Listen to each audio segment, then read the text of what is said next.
नमस्कार, राम राम, सत श्री अकाल। स्वागत है आप सभी का आपके अपने YouTube channel study with Ashutosh मान में। दोस्तों, हम लोगों ने कल व्यंजन के बारे में जाना था कि व्यंजन कौन कौन से होते हैं, कैसे हमने उसका वर्गीकरण किया, कौन कौन से व्यंजन को कैसे बांटा गया, इसके बारे में हम लोगों ने कल के वीडियो में जाना था। आज उसी के आगे हम लोग व्यंजन के उच्चारण स्थान के बारे में जानेंगे। कौन सा वर्ण कहाँ से उच्चारित किया जाता है, इसके बारे में हम लोग जानेंगे।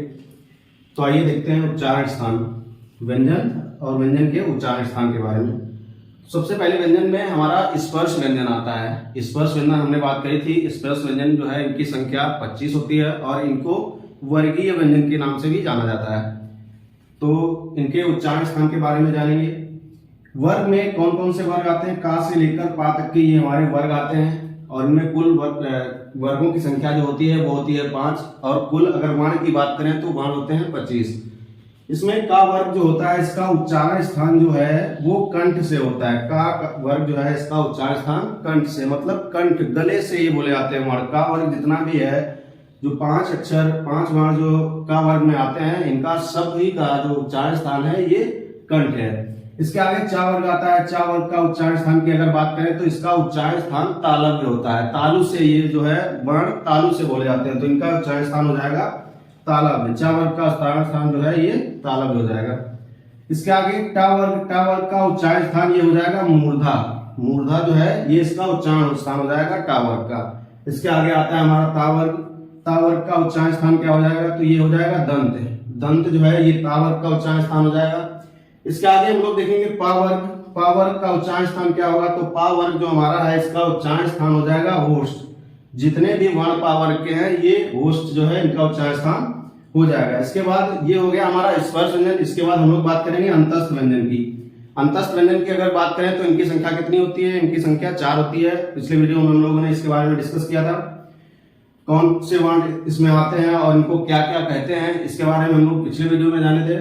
अब इसके आगे हम लोग देखेंगे इनका उच्चारण स्थान। तो अंतस्थ व्यंजन जो है ये या, रा, ला और वा, ये हमारे 4 अंतस्थ व्यंजन है। इनका उच्चारण स्थान कहां से होता है, तो या जो हमारा है या का उच्चारण स्थान होता है तालु से। या का उच्चारण स्थान तालु से होता है। इसके आगे रा वर्ण जो है इसका उच्चारण स्थान होता है मूर्धा से। रा का उच्चारण स्थान मूर्धा है, या का उच्चारण स्थान है तालु। इसके आगे ला जो है, ला का उच्चारण स्थान की बात करें तो ला का उच्चारण स्थान कहीं कहीं पे ऑप्शन में दंत दिया होगा। अगर दंत ना दिया हो तो वहां पे दंत मूल दिया होगा, या दंत मूल ना दिया हो तो इसके आगे वर्ष दिया होगा। वर्ष जो होता है दंतमूल और मसूड़ा के योग से ये बनता है। दंतमूल, इनके उच्चारण में दंतमूल और मसूड़ा का प्रयोग होता है, तो इसको मिलाकर वर्ष कहा जाता है। तो इसका उच्चारण स्थान हो जाएगा वर्ष। अगर वर्ष नहीं दिया है तो वहां पे दंतमूल या फिर दंत ऑप्शन में दिया हुआ होगा। इसके आगे वा जो है हमारा, वा का उच्चारण स्थान अगर बात करें तो इसका उच्चारण स्थान हो जाएगा दंतोष्ठ। वा का उच्चारण स्थान हो जाएगा दंतोष्ठ। इसके आगे देखते हैं हम लोग ऊष्मवर्ण। ऊष्मवर्ण इनकी संख्या कितनी होती है, तो ऊष्मवर्ण हमारे 4 होते हैं और जो इनका उच्चारण स्थान है वो देख लेते हैं। ऊष्मवर्ण में आते हैं तीनों सा और हा। ऊष्मवर्ण में तीनों सा और हा आते हैं।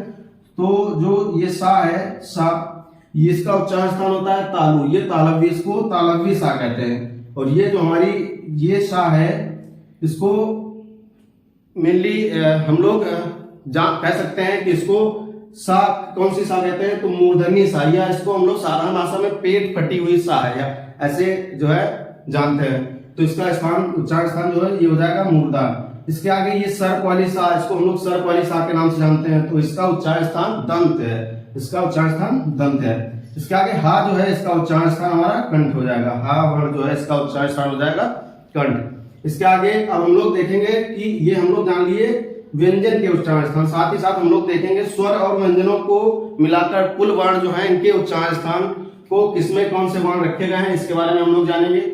तो कंठ जो है ये हमारा उच्चारण स्थान, इसके अंतर्गत कौन कौन से वर्ण रखे गए हैं इसके बारे में हम लोग जानेंगे। तो कंठ के अंतर्गत रखे गए हैं दोनों आ जो हमारे हैं ह्रस्व और दीर्घ। इसके बाद का वर्ग जो है ये हमारा रखा गया है कंठ के अंतर्गत। इसके आगे हा वर्ण जो है ये हमारा कंठ के अंतर्गत रखा गया है। और इसके आगे अगर बात करें तो विसर्ग जो है इसका उच्चारण हा की बात होता है। हा की तरह जो इसका उच्चारण होता है, इसके लिए इसको भी हम लोग कंठ में रख देते हैं। कंठ जो है इसका उच्चारण स्थान हो जाएगा। इसके आगे अगर बात करें तालव्य, तालव्य में कौन कौन से वर्ण आते हैं, तो तालव्य उच्चारण स्थान में कौन कौन से वर्ण आते हैं, तो ये आते हैं ह्रस्व और दीर्घ ई, दोनों ई आते हैं। और इसके बाद चा वर्ग जो है हमारा, चा वर्ग इसमें आ जाएगा तालब में, तो ये हो जाएगा ई चा वर्ग। और इसके आगे या और सा, या और सा जो है ये हमारे तालब वर्ण हो जाएंगे।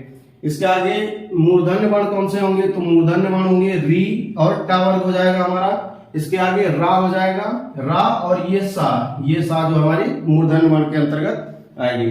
इसके आगे दंत, दंत में कौन से हो जाएंगे, तो दंत में हो जाएगा ता वर्ग हमारा पूरा, और ला और सर्प वाली सा ये हमारे दंत वर्ण हो जाएंगे, दंत वर्ण हो जाएंगे।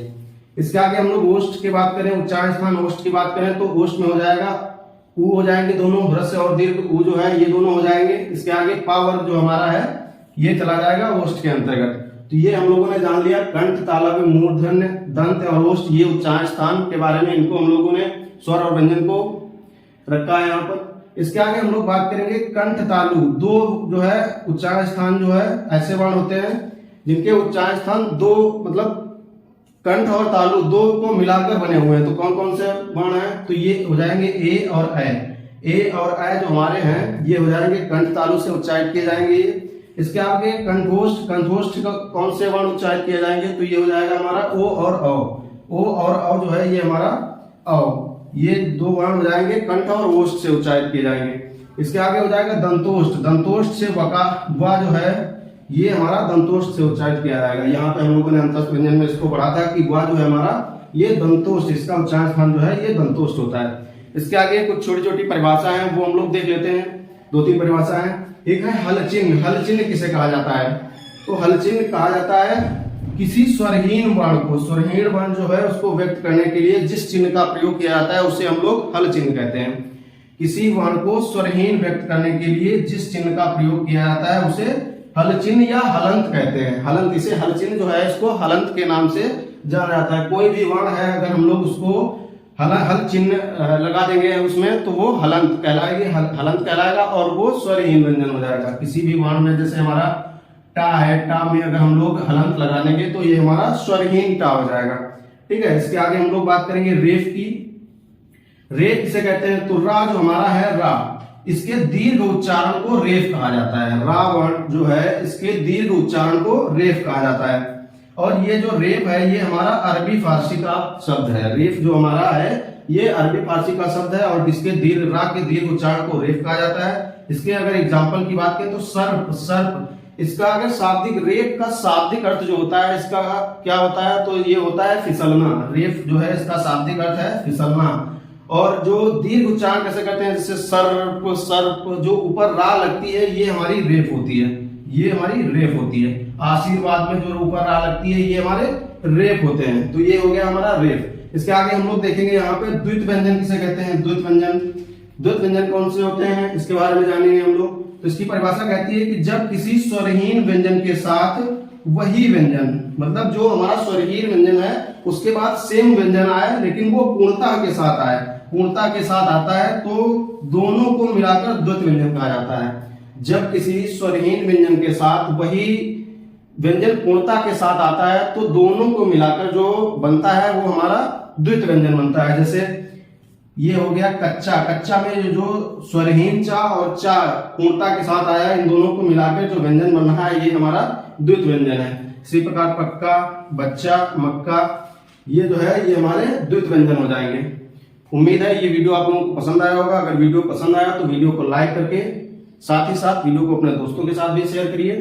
इससे पहले अगर आप लोग इससे पहले वाले वीडियो नहीं देखे हैं तो उसका लिंक जो है डिस्क्रिप्शन बॉक्स में दे दिया गया है, वहां से जाकर देख सकते हैं। मिलते हैं अगले वीडियो में, तब तक के लिए नमस्कार।